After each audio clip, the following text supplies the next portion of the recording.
دو تین لفظ آپ فرما دیں ذرا سرکار کا گنبد سامنے ہے۔ ماشاءاللہ جناب، یہ ہمارے پیارے بھائی ساری زندگی نعتیں انہوں نے پڑھی، اور ہم نے بھی چھوٹے چھوٹے ہوتے تھے ان کی نعتیں سن کر ہمیں بھی بڑا سکون آتا تھا، تو مدینہ مدینہ کرتے تھے۔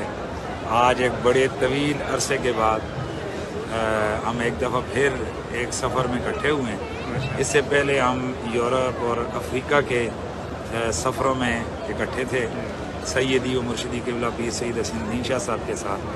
تو اس دفعہ مدینہ شریف کی یہ پرکیف فضاؤں میں ہمیں اللہ تعالیٰ نے دوبارہ اکٹھا کیا۔ انشاءاللہ قیامت کو بھی حضور کے جھنڈے تلے اکٹھے ہوں۔ اچھا مفتی صاحب، ہمارے استاد جی قبلہ یعقوب ہزاروی صاحب بیمار ہیں، ان کے لیے بھی آپ کچھ ارشاد فرمائیں، اللہ تعالیٰ ان کو بھی صحت کاملہ عاجلہ نصیب فرمائیں۔ جی، ابھی ہم نے الحمدللہ دعا اندر کی ہے، اور الحمدللہ جتنا ہو سکا ہے دعاؤں میں ہم استاد جی کو یاد کیے ہیں۔ استاد جی ہماری آن ہے، ہماری شان ہے، اور یقیناً ہر دل عزیز، اور ساری زندگی اللہ کے دین کی خدمت کی۔ تو ہم دعا کرتے ہیں اللہ تعالیٰ ہمارے استاد جی کو صحت عاجلہ نصیب۔